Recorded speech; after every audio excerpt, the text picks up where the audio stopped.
This video is brought to you by John Robson Guitar Tuition.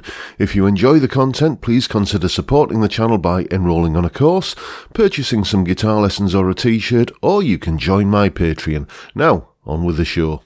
Hello chaps, welcome once again to John Robson Guitar Tuition. As always, I do hope you're well. Now, let's talk about lead guitar, soloing. It's often stated, quite rightly, in my opinion, that one of the best ways of learning to play lead guitar is to learn other people's solos. You know, that's why I do so many videos on how to play this solo or how to play that solo and so on. But the unanswered question, or the unspoken part of that, is what you do with the solo once you've learned it. I've seen loads of people over the years as a guitar teacher kind of disappearing down a rabbit hole, essentially, going for absolute pinpoint accuracy. The only reason you need to learn a solo to like a really accurate level is if you're going to be performing that song and need to play that solo, in a band setting or something.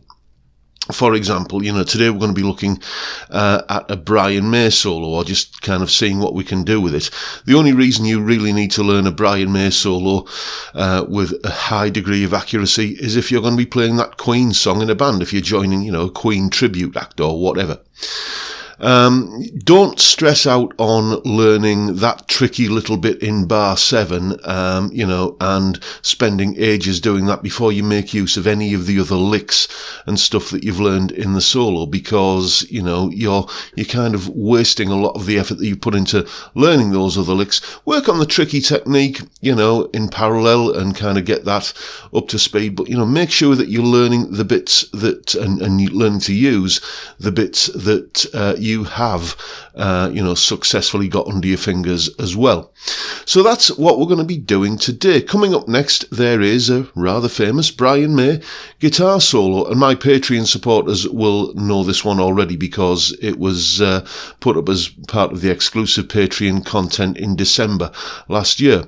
So we're going to listen to the solo, and then we're going to take a look at what you can do with the licks that you get from that solo. Here it is.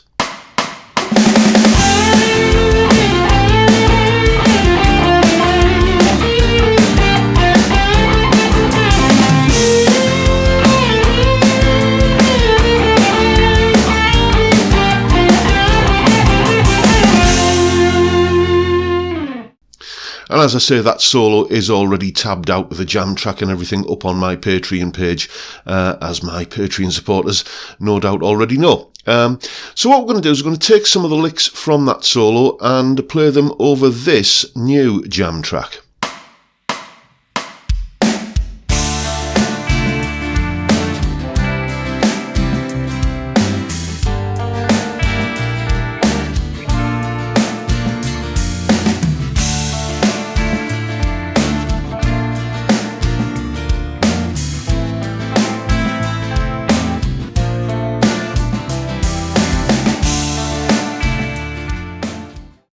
And both solos use the same scale. This one here, it's the D natural minor or F major scale, so we don't have to worry about doing any transposing or any stuff like that.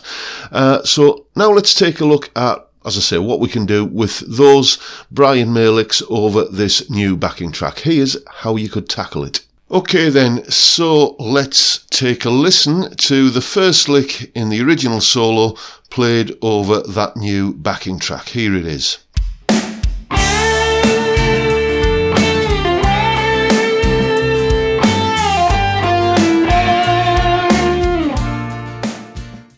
And you can hear that kind of works up to a point. It certainly doesn't sound too bad, but it can be made to sound better. And that's because the 12th fret bend in bar 2, that there takes us to an A note, and that isn't in the underlying C chord. As you can hear, it doesn't sound particularly strong over a C chord. And all we've got to do to make it sound a lot better and a lot stronger is just not bend that note, because that note is a G, and as you will hear now, that G sounds much stronger over the underlying C chord, because the C note, or the C chord rather, contains that G note, or a G note. Also, where the lick finishes on this F note here, that F note is landing in the new backing track over a G minor chord. And again, it doesn't sound particularly bad. The F is the flat 7th of a G minor chord, so you're kind of getting a G minor 7 chord. But it will sound a lot stronger if we actually bend that note up, the F note bent up to a G. This is what it sounds like over a G minor chord. And you can hear it just sounds stronger as a result. So here is that lick, that original lick, with a couple of amendments there that we've just discussed. Sounds like this.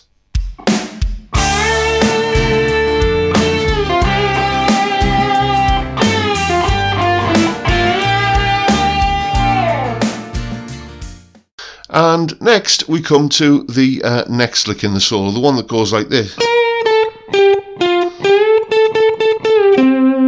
So let's hear that coming after the first lick that we've just made the amendments to. Let's hear what that sounds like in the context of the new jam track.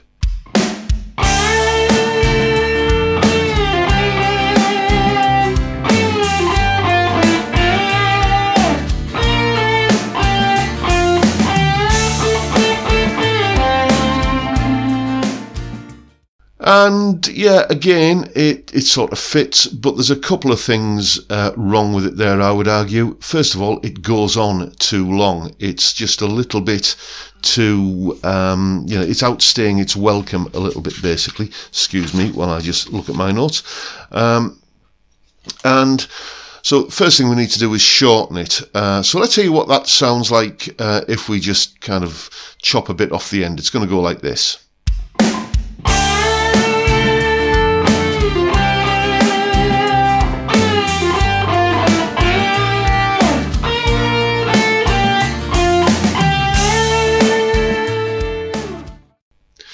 And that final note there, that bend that we're kind of ending on there after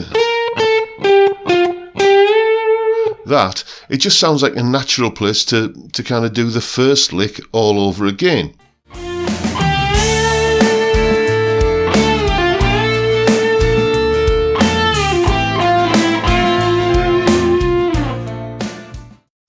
Thing is, the problem here is, though, that it has, not much relationship to the chords that we're playing over.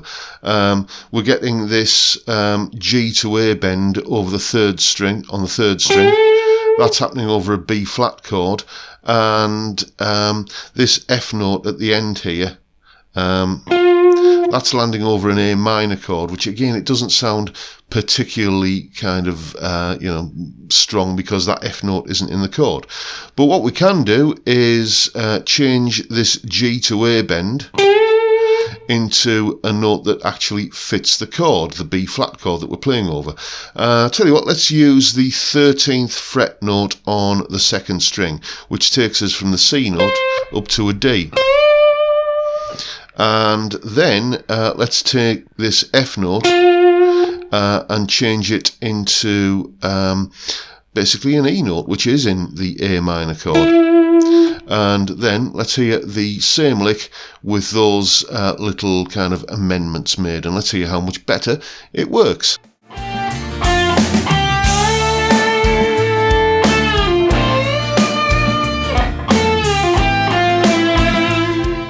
And then let's just round off the solo by playing the lick again and see what that sounds like.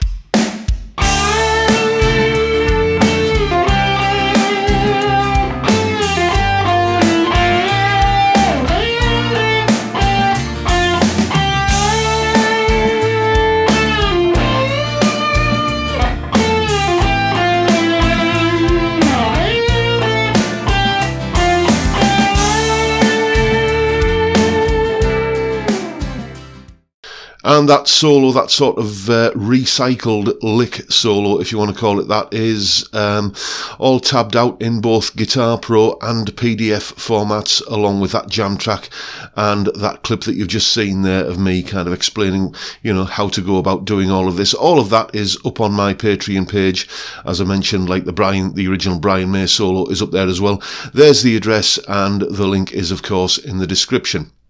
And hopefully you can see that from that little kind of explanation that, you know, if you just kind of tweak a note here or there, or change the phrasing or shorten a phrase or something like that, you can get something that is, you know, your own guitar solo rather than just, you know, kind of copying someone else's. And, you know, maybe there is, you know, some tricky little lick in a solo that you're learning that you're really kind of stressing out over, and you're kind of feeling it's like it's not going to beat you. Well, by all means, as I say, kind of use, you know, kind of work on whatever technique or tricky little bit it is separate, but also learn to make use, in the way I just described, of the bits and pieces that you can play from the solo. And then, you know, you're building up your vocabulary of licks, and you are, you know, kind of learning to use musical ideas in a new way. Very, very useful skill. Anyway, that's pretty much it for today, folks. Hope you've enjoyed the video and found it useful. If you have, please hit the subscribe button and the notification bell if you haven't already done so, and why not give me a like while you're at it. I'll just mention I was, of course, using my absolutely fantastic Scott Guitars UK John Robson signature model. I'll link to that down in the description as well. Fantastic guitar. Go and check them out. And yeah, that's pretty much it for today, folks. Look after yourselves. Stay well, stay safe, and above all, stay sane. I'll see you next time. Bye for now.